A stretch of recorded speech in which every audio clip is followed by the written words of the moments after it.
Quanto tempo o tempo tem? Essa série do podcast filosófico da Nova Acrópole do Brasil levanta algumas reflexões sobre esse Senhor tão bonito, esse mistério que todos temos que lidar. Quem nunca perdeu a hora? Quando viu, já era tarde. E aquela oportunidade passou.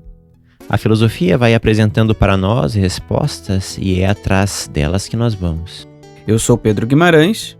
E eu sou Marcelo Silveira e o nosso episódio de hoje é Tenho pouco tempo para resolver tudo.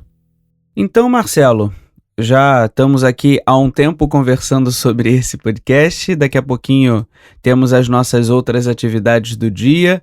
E quando vemos, o tempo passou e tudo aquilo que a gente planejou, colocou na agenda, no tarefas, no diário, o que seja o que for, a forma que for, perdemos, passou, não resolvemos. Fica para depois. E muitas vezes isso vai gerando uma certa angústia, um certo desconcerto, e vamos nos perguntando como lidar com tudo isso, e vamos sendo como amassados pelo tempo, pelas coisas, pelas atividades. Como podemos aprender a lidar melhor com isso? Que respostas, como a gente coloca ali na nossa abertura, que respostas a filosofia pode nos trazendo para melhorar essa nossa forma de lidar com esse Senhor tão bonito que faz parte da nossa existência, faz parte da relação do misterioso tempo e espaço. Legal, Pedro. Olha, para começar essa nossa conversa, eu penso que um ponto importante é colocarmos as coisas às claras em relação ao que vivemos nesse momento. Até porque acostumados que estamos a um sem número de projeções de imagem que fazemos nas nossas redes, na nossa vida, né? Como que nos ludibriando, dizendo que as coisas são uma coisa e na verdade são outras. Às vezes precisamos olhar de maneira um pouco mais fria para a nossa vida e aceitar que certas características que nós temos, elas existem e existem para todos e poucas pessoas efetivamente estão fora dessa realidade. E essa é uma das realidades.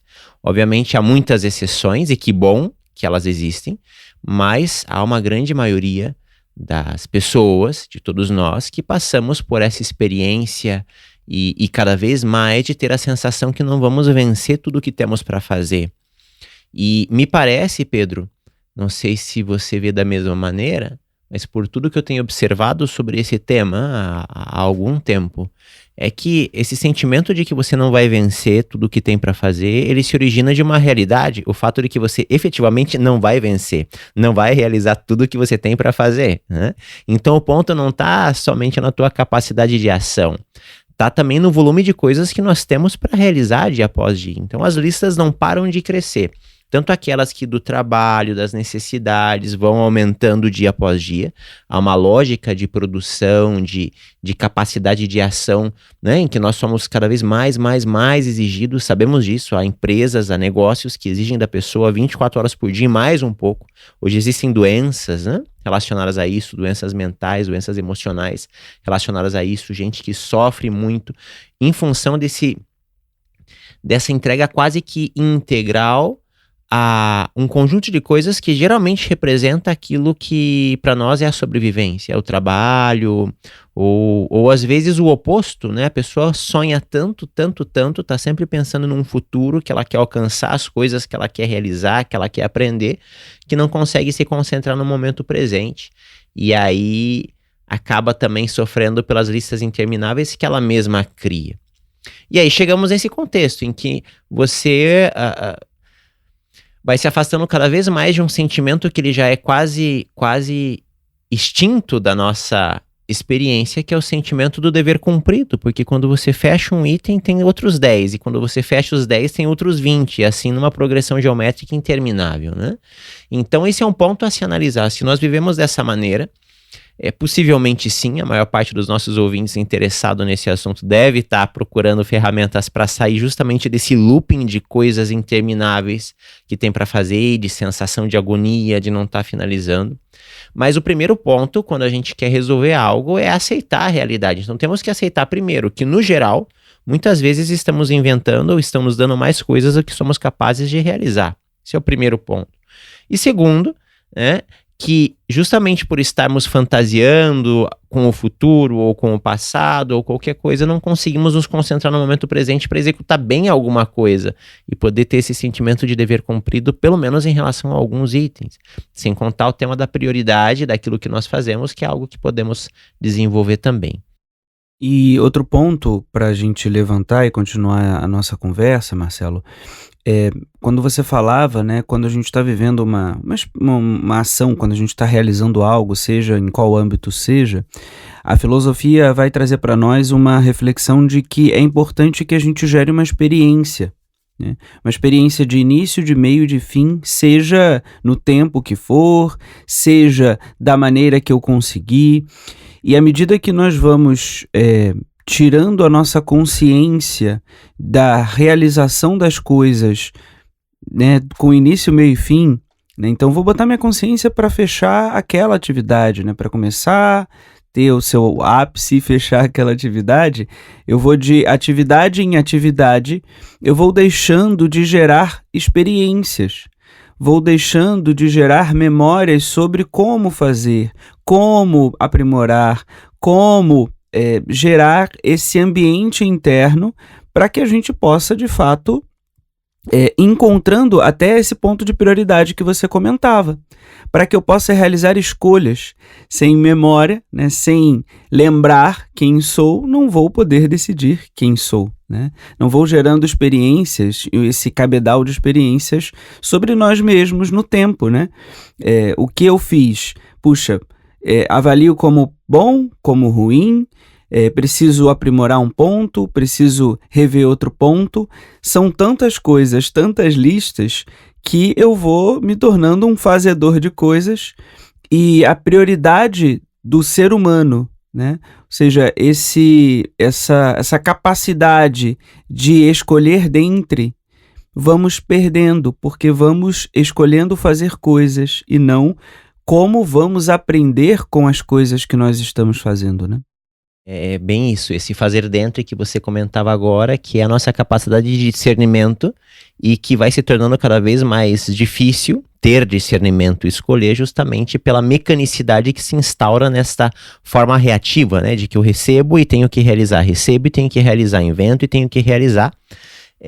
Que não tá mal, é óbvio que a gente tem que realizar, mas realmente se não paramos um pouquinho para refletir, para analisar o que estamos fazendo e por que estamos fazendo, a gente pode preencher nossa vida de vazios, né? Preencher nossa vida de um monte de coisas que não sabemos para onde estão indo. Então aqui eu penso que o que nós estamos colocando não deve ser mal interpretado no sentido de que estamos buscando uma vida inativa, né? Senão que buscando justamente a capacidade de olhar para aquilo que nós temos a fazer na nossa vida e começar a desenvolver ou resgatar, porque isso é um pouco natural, um certo discernimento para saber a cada momento o que efetivamente é importante.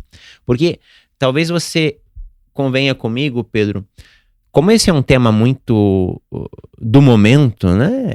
São muitas as pessoas que apanham. A gente sabe que há não vou dizer que um modismo, mas uma procura que gera, obviamente, certos resultados, a produção de certos conteúdos, justamente sobre isso. Então, você acha que vai resolver a vida com curso, agenda, planner, não sei o que, post-its, aplicativos. Cara, você cria o aplicativo para beber água, você depende do aplicativo para dormir, para acordar, etc, etc. Isso tudo é um ponto interessante, porque se existe é porque as pessoas procuram, e se procuram é porque estão preocupadas em saber como fazer, o que fazer, e esse é o ponto interessante desse tema. O problema está em que, mais uma vez, a gente entra na mecanicidade, né? Então eu bebo água quando o aplicativo me recorda. Não estou dizendo que não pode usar, mas veja a que ponto chegamos. É algo que deveria ser um pouco natural, a gente recordar que precisa se hidratar, que precisa se alimentar. Então a gente começa a projetar para fora algo que deveria ser interno, esse sentido interior de o que devo fazer a cada momento, das coisas mais importantes, as coisas que parecem banais e não são, como simples ato de beber água. Isso me recorda, Pedro, até algo muito interessante. Quando a gente estuda a civilização egípcia, eles tinham essa relação com o mistério, com seus deuses muito forte, viviam de maneira devocional, né? Você encontra que para todas as coisas existia uma espécie de fórmula mágica ou oração que eles deveriam proferir. E eu me recordo agora que eu falei desse assunto de beber água, que certa vez eu li a oração para quando se bebe água. Isso me chamou tanta atenção e recordei agora porque para eles beber água era um ato sagrado. Então não basta que você pegue a água e beba simplesmente porque tem que se hidratar. É preciso se concentrar naquilo que você está fazendo, inclusive nesses pequenos atos, porque há algo de sagrado, há algo de interno, há algo de valioso aí. Você terminou falando sobre a concentração, e a gente vê em algumas tradições a importância desse tema da concentração. E colocar atenção num ponto não significa deixar de prestar atenção em todas as outras coisas, né? Então você falava, não estamos propondo aqui a inação, muito pelo contrário, mas uma outra forma de ação, né?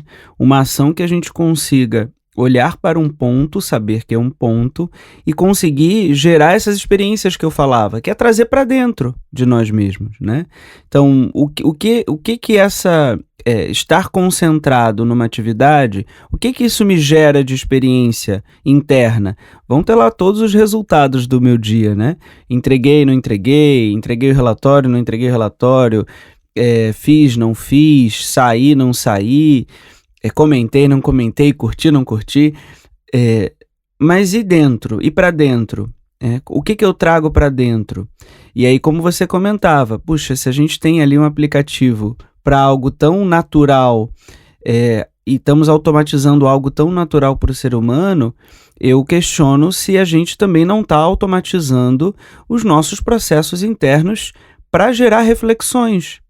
Porque, como vai dizer uma filósofa, Helena Petrovna Blavatsky, uma filósofa russa, numa obra chamada A Voz do Silêncio, o caminho para a reflexão passa pela concentração e pela introspecção, ou seja, é preciso que a gente tenha momentos conosco mesmos, momentos com esse eu mais silencioso, né? Que eu consiga conversar comigo mesmo a ponto de me perguntar, como é que foram as minhas experiências? Tão válidas, não tão válidas? Eu estou automático, eu não estou automático? Portanto, quando a gente chega no fim do dia e olha para a lista de coisas intermináveis e eu vi que eu só fiz 2, talvez a gente pudesse se perguntar, tá bem, mas como eu fiz essas 2? Elas foram bem feitas? Eu estava concentrado? Eu gerei experiência? Eu consegui gerar convivência? Eu consegui gerar laço comigo mesmo, com os outros que estão no meu entorno? Para que talvez eu consiga ir para o outro dia e buscar as vitórias do outro dia. Porque senão, como você bem colocou, essa será sempre uma sensação de uma derrota diante do tempo, né? E vamos aprendendo que o tempo, ele é um grande mistério, né? E como a gente falou no episódio anterior, como esse grande mistério, e trazendo aí esse teu exemplo dos egípcios, né? Vamos precisar conhecer como nós lidamos com o mistério. Porque a filosofia não nos propõe uma fórmula padrão, né? A filosofia é um grande critério para sofos, para buscarmos sofos, né? E como nós vamos buscar sofos, é preciso que a gente empreenda esse nosso trabalho de conhecer a nós mesmos para ir em direção a esse caminho. Sofos, a sabedoria, para os ouvintes que não têm identificado a palavra, né? Sofos de filos, sofos, amor, a sabedoria, né? E é interessante, Pedro, como você trouxe isso da obra A Voz do Silêncio, essa obra tão pequena e tão inesgotável, que justamente nos dá uma ferramenta, nos chama atenção para essa ferramenta. Você falou dessas etapas, que, enfim, envolve a concentração, até chegar à reflexão, passando pela introspecção. E é um ponto interessante, porque essa obra está dedicada justamente ao domínio da condição humana, que implica o domínio da mente, né? E por isso ela começa falando da natureza de algo que no Oriente chamavam dharana, concentração plena, que é a chave para que o tempo possa render, né? Nós sabemos que quando estamos concentrados o tempo rende, quando não estamos não rende. É simples de explicar, difícil é fazer, né? Difícil é viver concentrado durante alguns instantes. Mas o ponto que eu queria chamar a atenção aqui, a partir do que você falou, é que também temos que pensar que tipo de concentração, porque, por um lado, a nossa preocupação é eliminar as distrações, as dispersões que nos impedem, até já tratamos disso em outros podcasts, né? Nos impedem de fazer o que queremos fazer, o que nos dedicamos a fazer. E agora há pouco nós falávamos de discernimento, e para ter discernimento, aliás, para qualquer coisa na vida a gente precisa de concentração. Para discernimento, obviamente. Então, para eu discernir, eu vou ter que me concentrar sobre as coisas que tenho a fazer, a realizar, os sonhos que tenho pela frente, os projetos para selecionar, né, para discernir, saber isso tem valor, isso não tem valor. Isso eu preciso fazer já, isso eu posso esperar, se der nessa vida eu faço, se não der eu espero a próxima sem problema algum. Né? A gente tem que ter esse critério também. Isso vai nos levando à ideia da concentração. Então, de certa maneira, todos nós estamos buscando transitar de um âmbito que é comum para todos nós e não nos satisfaz, que é o âmbito da distração, o âmbito da dispersão, que leva à distração, e chegar ao âmbito da concentração. Também há um sem número de ferramentas para isso, né? E muitos cursos, muitos métodos, né? As tradições antigas, principalmente as orientais, sobre isso foram adaptadas. Hoje se encontra em grandes empresas, práticas específicas de concentração plena, etc, etc. Isso tudo é muito legal, mais uma vez responde a esses anseios que nós humanos temos de alcançar a capacidade de concentração. Mas a Voz do Silêncio começa falando de algo, essa natureza de dharana, a concentração plena. E fala de uma concentração sobre um objeto interior.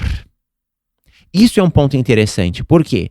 Nós tentamos sair, e esse é o caminho natural, da dispersão e da distração para chegar à concentração, por exemplo, em algo que eu estou fazendo. Eu quero me concentrar no podcast que eu estou gravando, no texto que está na minha frente, no trabalho que eu estou realizando. E posso desenvolver inúmeras técnicas, inclusive de respiração e etc, para me concentrar no exercício, na prática de respiração, no momento que eu estou correndo. Vai se concentrar em quê? No corpo, na própria respiração, etc, etc, etc. Tudo isso faz parte do processo. Agora, olha que interessante quando na Voz do Silêncio nos fala sobre concentrar-se plenamente no objeto interior. A tal ponto que todo o exterior parece uma espécie de formas de sonhos que vão se desfazendo, é assim que começa a Voz do Silêncio, né? E você quase não reconhece essas formas externas.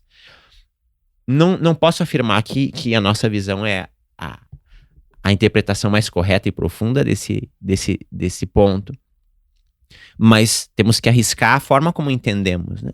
E o meu entendimento aqui é que existe uma terceira etapa. Eu tenho que sair da distração, dispersão, para chegar à concentração nas coisas, mas à medida que eu consigo me concentrar um pouco, eu preciso agora definir objetos interiores, ou seja, elementos interiores sobre os quais me concentrar. Não basta com as perguntas quem sou, de onde venho e para onde vou, que nos movimentam na filosofia. Eu teria que aplicar alguma resposta de acordo com a minha experiência a isso que sou e me concentrar sobre isso. Encontrar algum elemento que dentro de mim é verdadeiro e me concentrar sobre esse elemento, dando silêncio aos aspectos exteriores. Para quê? Para que eu possa ter um critério hierárquico de prioridades, ou seja, que não só as coisas que eu tenho a fazer, por maravilhosas e importantes que sejam, por generosas que sejam, estejam nas minhas listas de tarefas, senão que, para que eu possa começar a me concentrar também sobre aquilo que eu sou efetivamente, que é o carro condutor, o motorista, né, desse veículo que age, esse veículo físico, emocional, mental que está agindo o tempo todo. Como te parece isso, Pedro? Me parece muito próprio, né, dessa filósofa russa, já que ela vai falar de que existem duas possibilidades, o real e o ilusório, assim como toda a tradição oriental. Os orientais não falavam de duas realidades, né? Eles falavam do absoluto e daquilo que não que não atende ao absoluto, que é ilusório. Portanto, se trata da gente encontrar uma realidade. Talvez não só vivermos no presente, né? Não só estarmos no presente, mas estarmos numa realidade. Na realidade do valor que a gente quer se concentrar para dentro, na realidade da virtude que a gente quer desenvolver, na realidade do sentido de vida que a gente quer seguir, e tudo isso e tudo que nós vamos fazer e todas as listas vão precisar, em alguma medida, atender a isso, né? E aí a gente começa a responder tá bom, eu não tenho tempo para tudo, mas eu tenho que ter tempo para aquilo que é prioritário, né? Para aquilo que é real para mim, para aquilo que a minha consciência, ou seja, daquilo que eu tenho posse, né, como ser humano, daquilo que eu consigo conceber, eu consiga realmente realizar em alguma medida, ou colocar na minha lista de prioridades. Portanto, talvez não só viver o presente, mas talvez viver uma realidade interior, uma realidade do ser humano, uma realidade de virtudes e valores. Isso chama atenção para um ponto também que é algo comum quando nós começamos a refletir sobre essas coisas, principalmente nas primeiras tentativas, que é justamente, poxa, vamos falar de uma realidade e todo o resto é ilusório. E a gente quer abrir mão de tudo, né? Literalmente o tal pau da barraca, pedir a conta, pedir o, sei lá, né? Brigar com todo mundo e desaparecer, como alguns até propõem, né? Como resolver esse... Subir na montanha, né? Exato, pedir pra floresta e acabou. Se é ilusório, então vambora, né? Então pra que eu tô aqui? É isso aí, né? Pra que eu vou continuar, então vou viver, sei lá, de alguma outra maneira. E não se trata disso, também há realidade em todas as coisas à nossa volta, né? O grande ponto é que nós temos que encontrar esses aspectos de realidade nas coisas, nas relações, nos trabalhos, e saber que em grande parte nós lutamos também por uma sobrevivência, nós lutamos por coisas que são ilusórias, porque, como dizia a professora Adélia, na sua obra maravilhosa, Os Jogos de Maia, Maia é a deusa indiana da ilusão, né, da natureza e da ilusão. Maia joga conosco e nós temos que jogar com ela, não tem como sair totalmente dessa ilusão de primeira, num primeiro momento. E aí vem justamente o trabalho de irmos conquistando uma certa constância na busca por nós mesmos, uma certa constância na busca por esses objetos interiores, de vivências interiores, ou por essa realidade que você falava. E a constância é aqui, efetivamente, uma virtude muito necessária. Ela é necessária para conquistar qualquer coisa, seguramente é a mais necessária, junto à concentração, para conquistar o discernimento, a consciência, a posse de si mesmo. E o ponto que justamente nos pega muitas vezes é que a gente começa esse trabalho e é muito difícil. Você tem um instante, um tempo concentrado de reflexão, ou escreve um diário, faz alguma coisa para ficar em silêncio, e daqui a pouco já vem as tribulações, as provas, as chamadas, as mensagens, e começam a te extrair desse mundo. E é normal que seja assim. Então eu trago aqui duas coisas de filósofos importantes e interessantes que podem nos ajudar, Pedro, se me permite. A primeira delas é uma ideia desenvolvida pelo filósofo renascentista Giordano Bruno, aquele do infinito universo e os mundos, né? Ele diz em determinado momento que é importante ao filósofo, é importante ao ser humano, alcançar uma capacidade de contemplação na ação e ação na contemplação. Ou seja, essas duas coisas, agir e contemplar, vamos colocar essa relação com a realidade, essa concentração de que falávamos nos objetos interiores como contemplação, para entender essa premissa do Giordano Bruno, que não é um momento para a contemplação e um momento para a ação. Essas duas realidades, elas podem existir ao mesmo tempo. Obviamente a gente vai caminhar em direção a elas e num primeiro momento separamos, eu tenho que parar, silenciar, para poder me observar, entender tudo o que está acontecendo e daqui a pouco agir. Mas gradualmente o tempo entre uma coisa e outra vai se diminuindo, até um ponto que, pelo menos em algumas experiências, conseguiremos, em plena ação, estar contemplando, estar tomando contato com essa realidade. E em plena contemplação, estar agindo, porque uma coisa não impede a outra de acontecer, de existir. E o segundo ponto é daquele pedagogo francês, o Jules Payot, da obra Educação da Vontade, uma obra maravilhosa que a gente já abordou aqui também nos podcasts, que ele toma para si um ensinamento que ele bebe de alguma fonte que ele não recorda qual é, isso é muito legal, ele não sabe de onde ele tirou isso, mas é a sua máxima de vida, e repete inúmeras vezes como uma premissa de trabalho, quando diz: basta um pouco para cada dia, quando a cada dia fazemos este pouco. Então, no Giordano Bruno a gente tem a meta, ação na contemplação e contemplação na ação.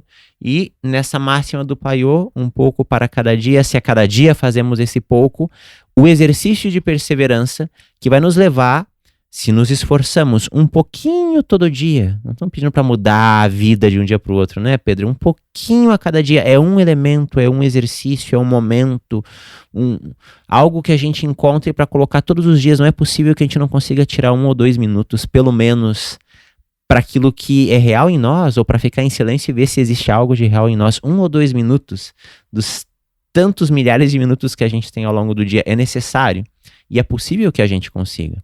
Tantas imagens que me vêm aqui, Marcelo. A imagem do tijolo por tijolo todos os dias nesse exercício de construção. A imagem de um ponto que se expande, né, ao longo do tempo, que vai ganhando essa dimensão maior, né? Que a gente poderia falar da dimensão da nossa consciência. Enfim, tantos elementos aí pra gente refletir, que a gente trouxe hoje nesse nosso episódio. E para finalizar, a gente conversando sobre esse tempo, esse tempo que quando vemos a gente não conseguiu realizar todas as coisas, nós avaliamos uma poesia, né, para conversarmos agora, que é a poesia de Fernando Pessoa. Vive, dizes, no presente? Vive só no presente. Mas eu não quero o presente, eu quero a realidade. Quero as coisas que existem, não o tempo que as mede. O que é o presente? É uma coisa relativa ao passado e ao futuro. É uma coisa que existe em virtude de outras coisas existirem. Eu quero só a realidade. As coisas sem presente. Não quero incluir o tempo no meu esquema. Não quero pensar nas coisas como presentes. Quero pensar nelas como coisas. Não quero separá-las de si próprias, tratando-as por presentes. E nem por reais as devia tratar? Eu não as devia tratar por nada. Eu devia vê-las, apenas vê-las. Vê-las até não poder pensar nelas. Vê-las sem tempo nem espaço. Ver, podendo dispensar tudo, menos o que se vê. Esta é a ciência de ver, que não é nenhuma. Então, Fernando Pessoa para nós, Marcelo, para encerrarmos aí, nos inspirarmos para refletir sobre essa ideia que trouxemos hoje de que, bem, tenho pouco tempo para resolver tudo, quando eu vejo as coisas já passaram, e qual é o ponto da minha realidade, qual é o meu ponto de presente para lidar com tudo isso. Muito bom, Pedro. E já vamos nos preparando para o próximo episódio. Nossa, meu tempo já acabou. Nem vi passar assim com esse episódio. Valeu, Pedro. Um abraço, Marcelo. Até o próximo.